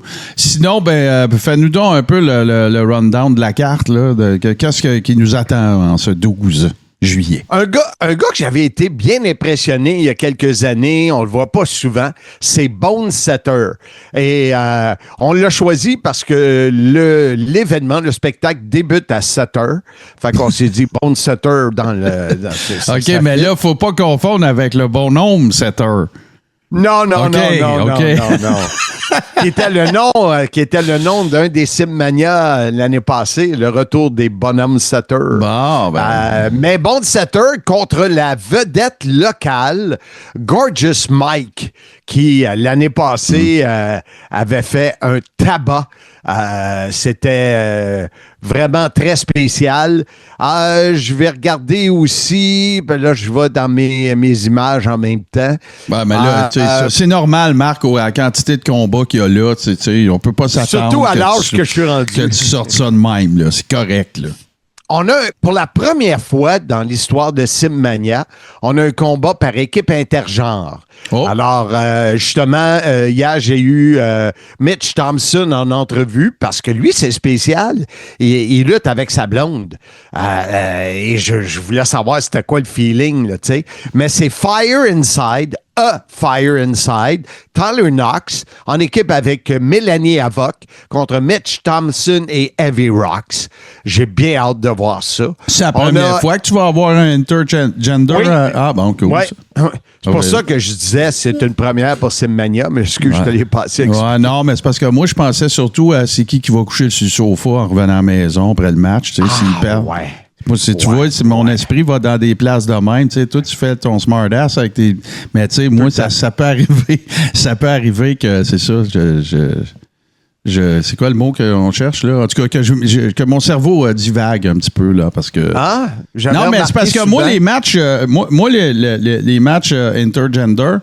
Chaque époque a sa façon de regarder des matchs de lutte. Là, si on comparait Steamboat avec Macho Man à Mania 3 avec, je sais pas moi, CM Punk contre Drew McIntyre dans une cage, on va probablement penser que le plus récent est meilleur, mais on avait les yeux qu'on avait à l'époque. Puis, tu sais, j'ai toujours trouvé ça difficile, moi, à cette époque-là, pas maintenant, les matchs intergender. Tu sais, c'était plus comme un spot match popcorn, là, tu sais. Puis, je trouve qu'aujourd'hui, ça s'est beaucoup amélioré, tu sais. Les filles ont tellement avancé, puis ça s'est tellement rendu, tu sais, les movesets au féminin, tu sais, fait que c'est plus ce qu'on a peut-être que certains ont comme souvenir. Et ce n'est plus des attractions spéciales. Non, exactement, tout à fait. C'est au même titre. Tu sais, moi le ou la worker préférée que j'ai actuellement, homme et femme, là, c'est une femme. Ouais. Bon. Fait que... Et honnêtement, quand je regarde des shows, des WrestleMania ou tout ça, v'là 3 ans, j'aurais perdu de l'intérêt ou j'aurais été chercher un nouveau drink ou aller me chercher de la bouffe ou me lever pendant un combat féminin. Aujourd'hui, non, là. Parce que les combats féminins sont tellement bons. Ce sont des athlètes incroyables. Oh ouais, ce que tu viens de dire, Marc, c'est très exactement ce que j'ai essayé olympiquement maladroitement de dire juste avant. C'est qu'avant, c'était un match presque insolite. C'était quelque chose, tu sais, qui déchantait des cartes auxquelles on était habitué. Puis maintenant, ben c'est plus insolite. Tu sais, il y a plus, je veux dire, il va toujours demeurer des différences entre un lutteur masculin et féminin, mais ça arrête pas, cette ligne-là arrête pas de rétrécir, là. J'ai vraiment poussé avec mon équipe de booking pour m'assurer que ça soit bon. Parce que je veux rester avec cette idée-là qu'on vient de jaser. Nice, très nice. Ouais. On a également quelqu'un que tu connais peut-être. Il s'appelle The Adorable Steve Ace, l'adorable. J'ai entendu parler, ça a l'air qu'il est spécial, là. Oui, ça a l'air qu'il est spécial. Ouais. En passant, ce qui me fait rire de Steve Ace sur votre podcast, c'est, faut que je te le dise, vous avez les trois des voix tellement différentes. Toi, tu as une voix radio, ça cogne. Notre ami JC, il a une voix de gorge mélangée avec du nasal qui est unique à lui. J'ai jamais entendu une voix de même. Et Steve, il a une petite voix, il vient parler doucement. Ouais, c'est vrai. Boys, j'ai regardé ça cette semaine. Ça me fait rire, mais c'est le fun parce que tu dis pas, mais là, qui vient de parler, là, tu sais? Ouais, c'est vrai, par exemple, en audio, là, tu sais, parce que, écoute, il y a encore peut-être c'est similaire pour toi, tu sais, il y a encore, je pense qu'il y a encore plus de gens qui nous écoutent, on avance, là, en visuel, mais je pense qu'il y a plus de gens qui nous écoutent en audio qu'en visuel. Encore aujourd'hui. Ben moi, j'ai de la misère à vous trouver en image, mais je pense que tu m'as dit qu'il fallait que je m'abonne et tout ça, j'imagine. Non, ça, c'est de la faute. Non, tu t'en vas sur twitch.tv, /tout ce qui TV, puis tu fais play. C'est ça, c'est très Moi, je cherchais probablement sur YouTube, j'avais de la misère, je trouvais des affaires qui dataient de 3 ans. Oui, ben écoute, là, c'est une très longue histoire, puis là. OK. Mais là, tu me dis comment on va regarder en vidéo. Ben, j'espère que tu vas venir regarder ça live, puis c'est sûr. Je vais le répéter, parce que, tu sais, peut-être qu'il y a de tes fans qui écoutent, puis qui vont dire, on va aller donner une chance à ça, le carré rond. C'est qu'à un certain moment donné, c'est tellement épais. J'ai perdu le mot de passe de l'ancien compte YouTube. OK. Puis j'ai jamais trouvé de façon de pouvoir réobtenir accès à cette ancienne chaîne-là. Fait que j'en ai parti une nouvelle. Fait que je fais partie des gens qui trouvent toujours l'ancienne. Ah! Fait que je pense que c'est Carréron 1708, le username de la nouvelle page. Mais tu sais, quand on les partage, on partage la bonne adresse, tout ça. Mais tu sais, des fois, les gens, c'est des favoris, c'est des chaînes qui suivent, tout ça. Fait que c'est toujours le même problème. Faut que je sois honnête avec toi. Moi, j'écoute les podcasts en m'entraînant. Fait que comme j'écoute les antipodes, beaucoup moins intéressants depuis qu'ils ont les affaires payantes, là. Mais je l'écoute pareil. J'écoute le Carré rond, j'écoute le Soyez-y, mesdames, messieurs, parce que les gens vont dire, ben voyons donc, il écoute son podcast. Moi, quand je fais les entrevues, j'envoie ça à David Jouan, le Casanova des pauvres! OK. Et lui est en France et lui fait tout le montage. Ah, OK. Fait que, tu sais, comme là, la semaine passée, quand on a fait Richard Charland, moi, je fais l'entrevue, mais j'ai pas vu ce que ça avait de l'air fini, monté, tu sais. Fait que je l'écoute, puis ça me permet de prendre des notes, de corriger des affaires, tu sais. Je sais pas si toi, tu réécoutes les tiens, là, mais... C'est une très bonne question, Marc, parce que c'est un conseil que... Tu sais, moi, avant, je produisais beaucoup de podcasts pour d'autres, là. Tu sais, il y a du monde qui me payait, un peu comme ta ressource, là, qui fait tes trucs. Je le paye pas. Hey, ça, c'est parfait. Non, mais... ouais. C'est un Français. C'est ça. Que le monde ici est payé. Ouais, ben j'espère qu'il n'écoutera pas ce show-là. Mais non, c'est ça. Puis c'est un conseil que je donne toujours aux gens, aux communicateurs. Il faut que tu réécoutes tes affaires, là. C'est super important que tu te réécoutes parce que tu vas entendre tes béquilles, tu vas entendre les enfants, tes valeurs refuges qui peuvent taper ses nerfs parce que tu dis tout le temps nonobstant, mettons, ou le nombre de E que tu dis à minute. Mais vous autres, c'est quoi que vous dites 1000 fois par épisode? Je pourrais pas te dire. On s'écoute pas. On s'écoute pas. Écoute, justement, c'est le mot écoute. Écoute, peut-être. Ça se peut. C'est fou. À un moment donné, je m'entraînais puis je disais, faut que je les compte. C'est complètement débile. Je te dirais que c'est au moins 50 par épisode. Ben, l'autre affaire, Écoute. Je dis tout le temps ça parce que dans ma job de jour aussi, je produis, là, puis je réalise des affaires. Moi, ce qui m'énerve, là, je sais pas toi, tu sais, t'as bien plus d'expérience que moi en com, là. Moi, nous sommes de retour. Je le sais, Asti, je t'écoute! Je le sais que t'es de retour, là, tu sais. Moi, ça, c'est l'affaire que je suis pas capable. Tu sais, tu reviens d'un bumper ou whatever.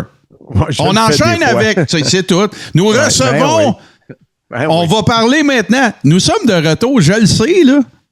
Mais moi, je pense que c'est nous sommes de retour. C'est je faisais ça à la radio. Oui. C'est comme ancré, là, mais tu me le dis, il va faire attention. Mais écoute, nous sommes de retour au combat de Steve Ace. Oui, bien sûr. Qui va affronter Novocaine. Oui. Et Novocaine, comment je peux dire ça? On s'est parlé après Simmania 9. Mettons que c'était mi-figue, mi-raisin, ce que j'ai trouvé. C'était le combat par équipe. Il est plus à l'aise en simple. Puis il m'a dit, tu vas voir face à l'adorable, tu vas voir le vrai Novocaine. J'ai bien hâte. Ben, écoute, c'était même pas voulu. C'était même pas voulu. Wesh. Je suis de retour. Il nous en a parlé par l'entremise de Steve Sauvé. L'adorable nous en a parlé hier. Et puis, moi, je vous dirais de vous assurer, bien sûr, d'être à Simmania 10 le 12 juillet, mais de porter attention à ce combat-là. Bon, parce que j'ai l'impression que t'as peut-être un show stealer dans les mains, Marc Blondin. Peut-être. Fait que, mais bon. J'ai hâte de voir ça. Moi, c'est sûr que en tant que promoteur, producteur, propriétaire, traiteur, mais je trippe ben oui, c'est sûr. quand ça arrive, là, tu sais. C'est clair. Et en parlant de triper, ça, eux autres, là, sont toujours ça coche les Blacks québécois. Ben oui. Avec Jérémy Prophète et Brad Alexis face Québec Forza. De Joey Soprano, mais en vedette, entre autres, Fred Romeo. Ben oui. Ça aussi, ça va être très, très bon. Ça va être fou raide. Prophet puis Alexis, moi, je vais toujours me rappeler la première fois que j'ai vu Brad Alexis dans un gala là, en personne. Puis tu sais, je veux dire, ça transpire la star, là. Ça transpire, tu sais, puis dans tout, dans le selling, dans le moveset, dans le ring psychology, tout ça. Puis les deux ensemble, c'est encore plus capoté. Puis là, ben, écoute, Fred Romeo, c'est le MVP du Royal Rumble de Gatineau Pro Wrestling Guy Civil 5. D'ailleurs, match dans lequel l'adorable Steve Ace s'est fait joyeusement tabasser par Aku, n'est-ce pas? J'ai vu des images. Oui, c'était vraiment fantastique. Fait que ça avec, c'est clair que ça va être très grosse carte, Marc. C'est très. Oui, n'oublie pas le combat de championnat Simmania, oui, Max Lemire, FTM. Max Lemire qui est dans une forme splendide. On a vu un article dans le journal de Belleuil où il parlait de sa forme et comment il trippe de ce temps-ci. Alors, puis ben, FTM, c'est FTM. Fait que. Là, je peux-tu te parler de quelque chose? Ben oui. Tu sais, on est entre nous deux, là. Est-ce que tu es au courant de l'existence d'un lutteur qui vient de l'Est du Canada qui s'appelle Orion? Non. OK. Orion dû le bouquet? Oui. Écoute, ça fait longtemps que j'ai pas vu un worker comme ça, là. La dernière fois, puis je l'ai vu, là, j'ai été devant sa table là, pour faire signer des affaires. Là. Je l'ai pas vu. Je l'ai pas juste vu dans le ring. Là. Okay. La dernière fois que j'ai eu ce feeling-là, là, c'est Sid Justice. OK. Je te niaise pas, là. Mais quand tu dis l'Est il vient des Maritimes. Saint-Pierre et Miquelon? Non, il vient de, je sais plus si c'est Nouveau-Brunswick ou Nouvelle-Écosse. Okay. Mais Okay. look up ce gars-là. Écoute, puis tu sais, il était à Gatineau, là. J'imagine que, tu sais, il y a peut-être pas moyen d'avoir. Mais je te dis, regarde, moi, je te dis rien, dans le fond. On va voir le gars. Impressionnant. Parfait. Très impressionnant. Puis je l'ai vu travailler aussi, là, à Gatineau, puis c'est pas gênant, mettons. Bon, mais c'est 7 pieds, bœuf. Écoute, la tête rasée. Tu sais, un genre de mélange de Sid Justice puis de Fritz Von Erich. Là. Il est impressionnant, là, pour vrai. Ce qui est le fun, moi, ce que je retiens, c'est surtout les jeux de mots qu'on peut faire avec Orion. Oui. Fait que, oui. c'est pour te montrer comment j'aime jouer à la lutte. Oui, ben c'est. Moi, Marc, faut que je te le dise, là, ça a toujours été une de mes affaires préférées de te regarder travailler. C'était toute l'invention de terminologie. C'est vraiment ça, là, tu sais. Parce que, en fait, je te dis que c'est Orion, mais c'est Orion, là, tu sais. OK. Ouais, okay. tu sais, parce que, ben, écoute, je sais pas si il peut être francophone, là, ça, par exemple, j'ai pas jasé avec lui, mais non, ça a toujours été. Puis, regarde, c'est presque un hommage à Marc Blondin, le titre du show, là. Parce que c'est littéralement ce que tu fais que j'ai fait, là. Exact. Le Squared Circle, le carré rond, tu sais, regarde. Exact. Ben oui. Ben oui. Fait que, tu sais, mais oui, c'est sûr que je déroge un peu, mais il y a bien des jokes à faire avec le mot Orion. C'est sûr. Ouais. L'hommage au magnifique Richard Charland fait par ton ami Pat Laprade. Le meilleur... Richard le magnifique Charland, là, pour moi, là, oui, il a aidé Creechman, c'est sûr, là, mais c'est le meilleur heel de l'histoire du Québec. C'est gros ce que tu dis. Ouais, wow. il y en a eu plein, là, je le sais, mais pour mon goût à moi, c'est une opinion, là. C'est pour moi, je vais te dire même que c'est un de mes heels préférés à lutte, toute catégorie, là, de tous les temps. Là. Il y a vraiment une face, il y a vraiment un demeanor, il y a vraiment une façon de se comporter, de parler que j'écoute. J'ai toujours été fan de Richard le Magnifique. Je suis content d'avoir été à Simmania 8, pour avoir pu lui raconter ça, puis jaser un petit peu avec lui. Puis je suis très fier de lui avoir demandé de signer ma photo de vous deux sur ta face. Sur ma face. Oui.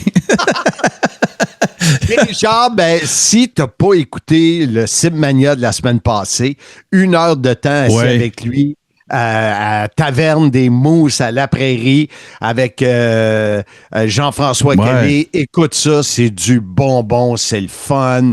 Il était bien. Puis c'est drôle parce que ce que tu dis en tant que heel, je suis en train de manger tout cru ou tout rond, je ne sais pas lequel des deux, le livre Say Hello to the Bad Guys que j'ai reçu la semaine passée, l'histoire de NWO. Ouais. Un nouveau livre qui est sorti, je ne sais pas si tu es au courant. Non, je n'étais pas au courant. Mais je n'ai lu beaucoup, fait que fais pas le saut si je te dis pas que je l'ai lu un moment donné parce que... Ben, il vient de sortir, fait que c'est nouveau. Mais, tu sais, on parle dans ce livre-là comment les heels étaient appréciés du public. Ben, Charland, c'est un heel qui est apprécié du public. Il a fait tout ça avant les gens le trouvent drôle, les gens, tu sais, il y a des réactions, mais c'est vrai que ça fasse... moi, j'ai vu la vidéo, excuse, qu'on a monté pour son hommage. Et puis, comme de raison, il y a des événements, des séquences de lutte et il y a bien sûr des séquences de RDS parce que ça a été, pour bien du monde qui l'ont jamais vu lutter, ils l'ont vu à RDS. Fait que ça va être intéressant. Puis c'est Pat Laprade qui propose le texte et qui va venir livrer le tout là-bas à Sainte-Madeleine. Et, très cool. Ça va être intéressant. Ouais. C'est tellement vrai ce que tu dis. Tu sais, si on s'en va, mettons qu'on recule dans l'Attitude Era, si on parle de la WWE, puis par la bande après ça, c'est devenu la WCW aussi, si on parle d'NWO. Mais tu sais, c'est là que je dirais que pour les premières fois, on a vu ce que moi j'appellerais des entertaining heels. Tu sais, c'était des heels divertissants. Tu sais, c'est un peu ça qui est arrivé avec Stone Cold, si tu veux aller là. Tu sais, Stone Cold, l'espèce de heel qui est devenu face, mais anti-establishment. Tu sais, même à partir du moment que Stone Cold est devenu face, regardez tout ce qu'il faisait, c'était encore un heel, là. Ouais. Tu sais, fait que, mais Richard le Magnifique faisait ça des années 80 à Paul Sauvé, puis partout dans les régions au Québec. Puis c'était le heel que... Regarde, un gars qui a eu cette espèce de même aura-là, c'est Larry Zbyszko. Larry Zbyszko, The Man You Love to Hate, c'était un peu ça. T'sais, il était heel, il était chiant, il était baveux, mais c'était toujours divertissant. T'en allais pas avec un couteau à Paul Sauvé pour essayer de stabber Larry Zbyszko, là. Comme tu voulais le faire pour Jim Cornette, mettons, là, tu sais. Fait que, mais non, moi, je suis bien content.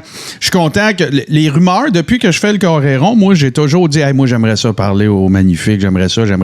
Puis tous mes contacts dans le monde de la lutte me disaient, non, Marthe, oublie ça. Il veut plus rien savoir de la lutte. Il veut plus rien savoir de ce monde-là. Puis là, Simmania 8, toi, t'annonces, hey, on a Richard Charland. Moi, c'est automatique, je suis là. Fait que c'était pour ça que j'étais là. Parce que on se connaissait même pas. Non, c'est vrai. Vous avez jamais vu une cabane à sucre popper comme quand Richard le Magnifique Charland allait faire une belly-to-belly suplex à Jeremy Prophet. Vous avez jamais vu une arène ou une salle où il y a un événement de lutte popper comme ça. Moi, j'avais 14 ans, là. Moi, j'étais de retour en 85-6, là. Puis j'ai popé comme un Mark, là. Oublie ça, là. C'était vraiment très, très cool. Fait que samedi, ça va être le fun. 6 combats, un hommage. Ça commence à 19h. On a un traiteur qui est Normand Césaré de la Shop à pâtes. Tu vas pouvoir manger des côtes levées, des pâtes. Tu sais, on est loin des hot dogs, des hamburgers. Il n'y en aura pas. C'est un food truck, dans le fond. C'est ça, je comprends. Ouais, c'est le food truck. OK. C'est quelqu'un de la Rive-Sud. C'est un ami à moi de longue date. Et, fait que, tu sais, tout est en place. Puis, tu sais, avec la structure, on n'a pas de stress. Comme là, je pouvais être stressé la semaine passée pour Verdun parce qu'il n'y a pas de toit sur la rue. Non, mais il n'y a pas de stress à Sainte-Madeleine. L'année passée, on a fait ça un vendredi l'année passée, puis c'était stressant parce que la route, le trafic. Tandis que là, samedi, c'est plus relax. Et puis, tu m'avais demandé un 15 minutes. Le monde va me dire, hey, ils ont-tu de la gueule? Ben non, mais c'est quand t'es passionné par quelque chose puis que tu sais, t'es deux grands gueules, c'est sûr que ça fait du temps, là. Qu'est-ce que je te dis? Qu'est-ce qu'il y a? Tu veux-tu me flusher? Non. Ben, je vois ma femme se promener. Là, là, tu vas être dans le trou. On est supposé teindre le patio, puis je pense qu'elle ne tente pas de le faire tout seul. Toute seule. Écoute, mais ce que je veux dire, c'est quand la carte est un de nos partenaires qui présente ça, je vous le dis, ça va durer 2h15, 2h30. À 9h30, ça va être fini. Ça va être un beau setup. Et finalement, heureusement, selon ce que je souhaite de tout cœur, ça va être le dernier Simmania où je n'aurai pas mon propre ring. Que je suis tanné, que je suis tanné. Ben là, c'est la bonne nouvelle. C'est Silver Lining, c'est le dernier. Ouais, exact. Fait je suis là-dessus, là, puis... mais là, ça va être à mon goût, ça va être comme que je veux, puis ça va être fait pour Simmania 11, le 21 septembre prochain, à la salle Val-Espoir de Mirabel, mesdames. Merveilleux. Ben, écoute, je vais faire... Oui, écoute. Regarde, là, mange du poêle. C'est sûr, j'écoute, j'ai des écouteurs. Mange du poêle. Nous sommes de retour. Je suis allé à Simmania 8... Puis, je veux juste dire aux gens, c'est pas la première fois que je le dis, puis là, oui, c'est parce que Marc est là, mais c'est parce que je veux qu'il le sache. Tu sais, no offense, moi, j'encourage toute la lutte. Je pense que plus qu'il y a de lutte, mieux c'est pour tout le monde. Les promoteurs, les lutteurs, les workers, tout le monde, OK? Par contre, bien évidemment, il y a ce qu'on appelle du production value. Tu peux avoir un plaisir fou à aller voir un gala dans un sous-sol d'église. Ça n'a pas rapport avec nécessairement la qualité du produit que tu vas regarder. Sauf que, moi, ce que j'ai beaucoup aimé au premier Simmania que je suis allé, c'est la production value. Il y a des je veux dire, le ring, l'éclairage, l'announce table est surélevé, on vous voit. Si tu as un angle de vue qui se passe de quoi que tu le vois pas, il y a des caméras mobiles, il y a un blond d'intron sur le mur, qu'on peut voir un peu comme quand tu vas voir des gros galas dans des grosses productions. Fait que c'est le terme lutte indépendante ou indie wrestling n'est pas péjoratif, sauf que, regarde, il y a une échelle de gradation des valeurs de la qualité de la production. Puis Simmania, regarde, avec Marc, vous serez jamais déçus, c'est toujours super cool.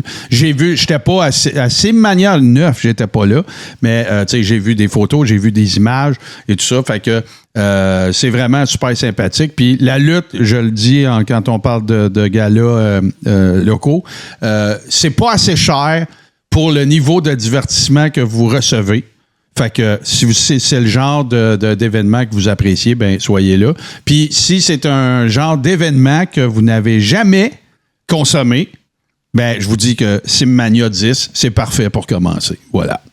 Exact, parce que la clientèle de Simmania, on vise 400, qui serait le plus gros.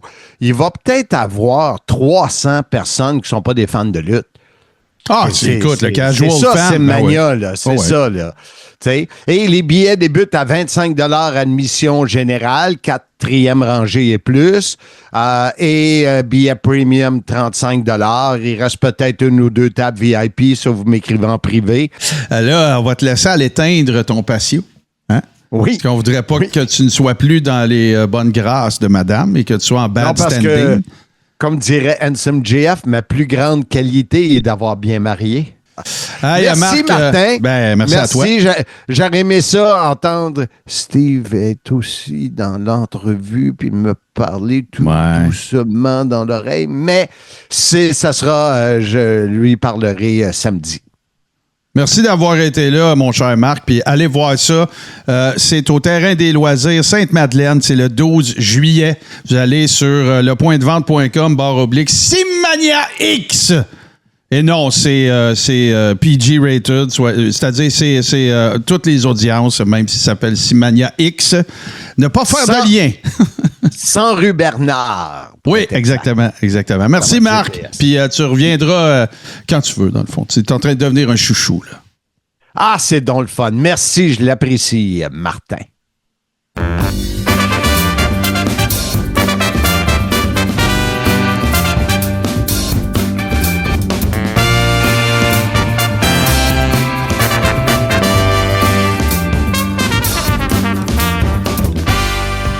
Et oui, votre JC préféré se lance dans un show à lui. Stuco est préfini, bientôt sur Tout ce qui TV. Ben oui, mesdames et messieurs, le teaser, il dit bientôt. Non, c'est pas bientôt. C'est ce vendredi. Grande primeur qu'on vous annonce, vous allez être parmi les premières personnes. Oui, Stuco est préfini cette semaine, va prendre la place de Maya TV parce que je serai pas là. Et j'ai déjà dit à la Touski-Nation, soyez là, faites pareil comme si c'était Maya TV. Ce ne sera pas le même contenu, mais venez donner un petit coup d'épaule à JC. Écoute, c'est la grande première. JC, ça va-tu? T'es-tu nerveux? T'es-tu content?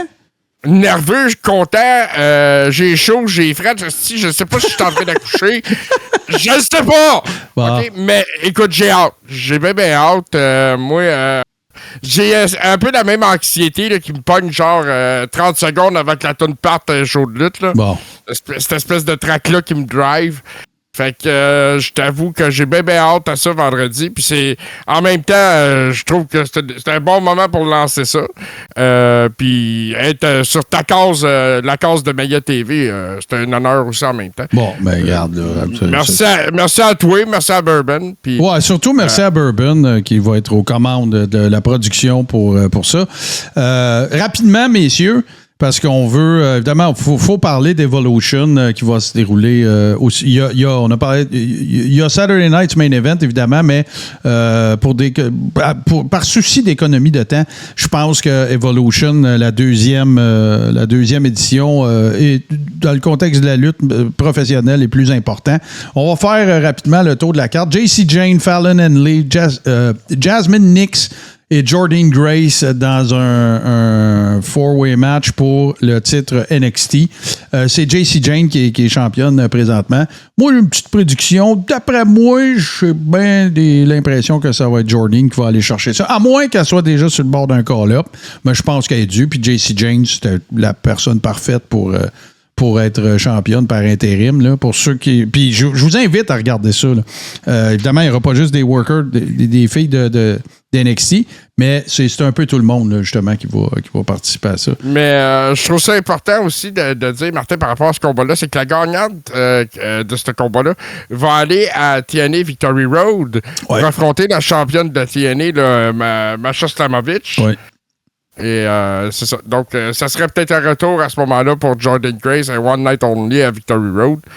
À suivre. Si vous voulez acheter des actions de TNA, parce que la I va les acheter bientôt, selon moi. On continue ça. Écoute, ça va être tout un match. Io Sky, Rhea Ripley. Écoute, deux ground workers, c'est clair que tu peux pas bien te tromper. Judgment Day, Raquel Rodriguez est la nouvelle, la peut-être nouvelle championne, co-championne par équipe, Roxanne Perez contre Charlotte Flair, Alexa Bliss, Sol Ruka et Zarya et les Kabuki Warriors. Et c'est pour, bien sûr, le titre de championne par équipe de la WWE. Et voilà, c'est Roxanne, évidemment, dans la foulée de la blessure de Liv Morgan. Fait que c'est pour ça que c'est elle, puis ça fait plein de sens, puis elle est bonne, puis ça va être, d'après moi, ça va être un excellent match. Moi, je trippe pas sur les four-way par équipe, mais celui-là, il devrait être bon. Et ça va être assez relevé, Martin, ça. Et je prédis que Judgment Day va conserver son titre. Je ne sais pas vous autres ce que vous en pensez, mais moi, je pense que ça fit le storyline. Je pense que en même temps, Roxanne Perez c'est une go-girl à Raw. Là. Tout à fait. Écoute, depuis sa performance au Royal Rumble, elle a impressionné bien du monde. Tout à fait. Il va y avoir une Battle Royale pour un combat de championnat à Clash in Paris. Et les participantes qu'on a déjà mentionnées. Stéphanie Vaquer, Ivy Nile, Nia Jax, Nikki Bella, Natalia, Maxine Dupree, Kelani Jordan, qui est nouvellement fiancée d'ailleurs avec Carmelo Hayes. Félicitations.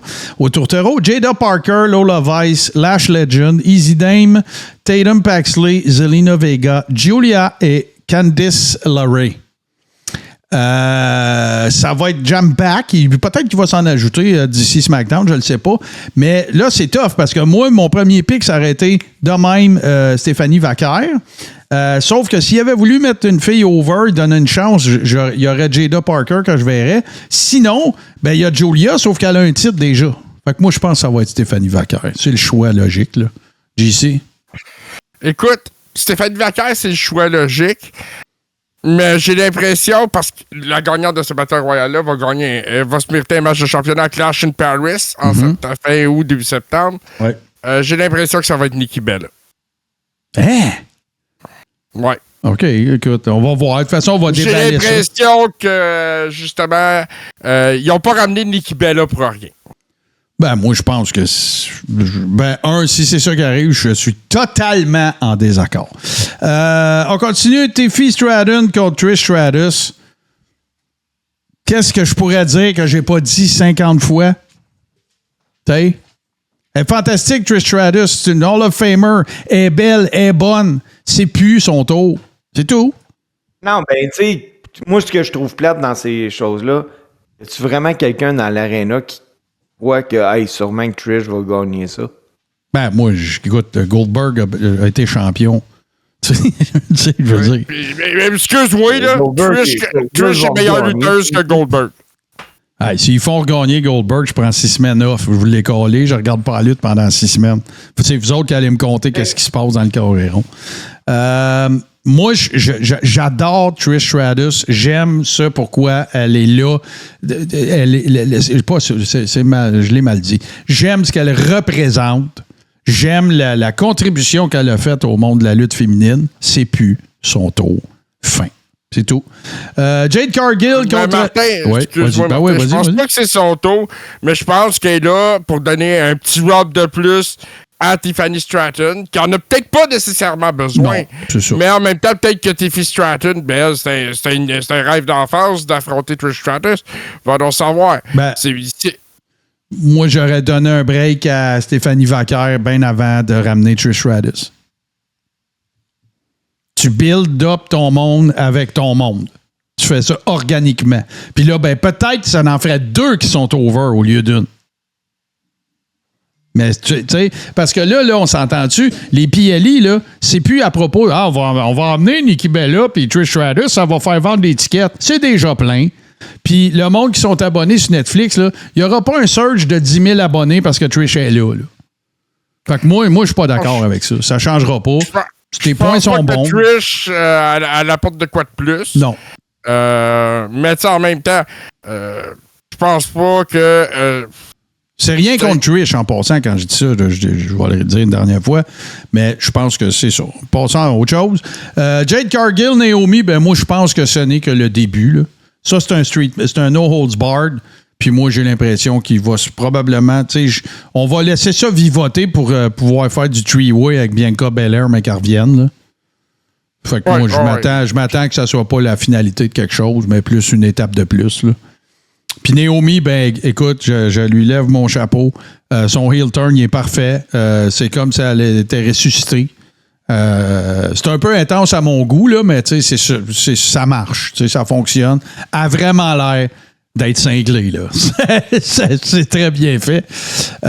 Sinon, ben écoute, Becky Lynch, Bayley, Lyra Valkyria pour la ceinture intercontinentale. OK. Je t'ai cœuré. Non, attends. Attends, là. Là, c'est pas à cause de ring psychology. C'est pas à cause du storytelling. Non. Moi, je suis booker de ça. Je donne la ceinture à Bayley. Fin. Ben oui. Fin. Mais c'est pas ça qui va arriver. C'est la plus méritante dans la gang en ce moment. Ben ouais, puis pas juste ça. Le coup de cochon qu'elle s'est fait faire à Mania, JC. Ah ben oui, c'est ça. Il y en doit une à Bayley. Ben, c'est pas comme si elle l'avait volé, là. C'est une bonne worker, là. Tu sais, tant qu'à moi, là, tu sais, Becky Lynch, moi, c'est so-so à cette heure. Puis, tu sais, Lyra, je l'aime beaucoup. Je trouve qu'elle est très bonne dans le ring. Puis, tu sais, continue ça. Fais virer heel Lyra au pire, là. Mais moi, Becky Lynch, je suis un petit peu tanné. Je vais le dire. Écoute, Bayley contre Becky Lynch à Raw il y a 2 semaines, c'est le meilleur combat que Becky a sorti depuis son retour. Ben, c'est à cause de Bayley, ça, c'est pas à cause de... En tout cas. C'est ça, c'est grâce à Bayley qui l'a leadé tout le long du combat. Mais Becky n'est plus l'ombre de demain à WrestleMania. Non, c'est sûr. Puis tu sais, en même temps, c'est correct, là. C'est pas de knocker Becky. C'est juste que, tu sais, plusieurs cordes à son arc, puis tout. Puis là, ben, c'est... En scrum, elle a senti le besoin de dire qu'elle était revenue pour de vrai. C'est parce que personne ne s'attendait qu'elle revienne pour de vrai. Tout le monde a pensé, ça va être un spot à Mania, ils ont tassé Bayley, puis elle va s'en aller. Tu sais, fait que là, c'est ça. C'est rien contre l'athlète, c'est rien contre la personnalité publique, c'est rien contre même Becky Lynch. C'est juste que ça pousse en bas, là. Fait que, tu sais, si t'es on top, faut que tu luttes pour le rester. Puis si je l'ai pas vu. Tiens, on le dit de même. Écoute, je vais compléter ça avec un segment, un bout d'entrevue que j'ai vu de Charlotte Flair qui approche la quarantaine puis qui explique qu'à son âge, pour une femme à WWE, il considère comme étant vieille. Clairement. Je veux pas dire que c'est correct, je veux dire clairement que c'est ça. Là, ben c'est ça. Elle sent les jeunes pousser, souffler dans son cou, puis en même temps, elle dit qu'il y a plein de talent, puis tout ça. Fait que c'est sûr que du monde comme Charlotte, puis Bayley, puis Becky, ben garde. Moi, te rapper ça, moi. Tu viens d'expliquer tout mon problème avec ramener du monde puis toute l'équipe, là. On est en train de dire que Charlotte Flair, qui approche la quarantaine, est trop vieille, puis tu vas faire un main event à Saturday Night's Main Event avec Goldberg qui a 58. Next. Regarde, mon problème, il est tout là. Fait qu'on fait une pause, les amis. On va faire une petite pause. Écoute, là, c'est un peu hors norme cet épisode-là, puis j'ai peur qu'on parte Steve. On fait une pause, puis on revient avec le close.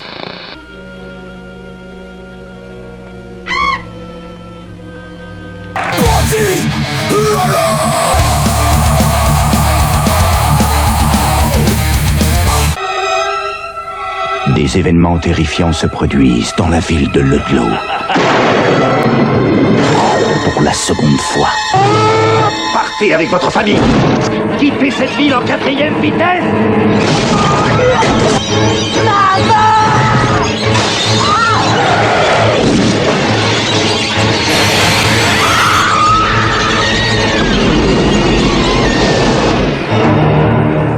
Cimetière 2.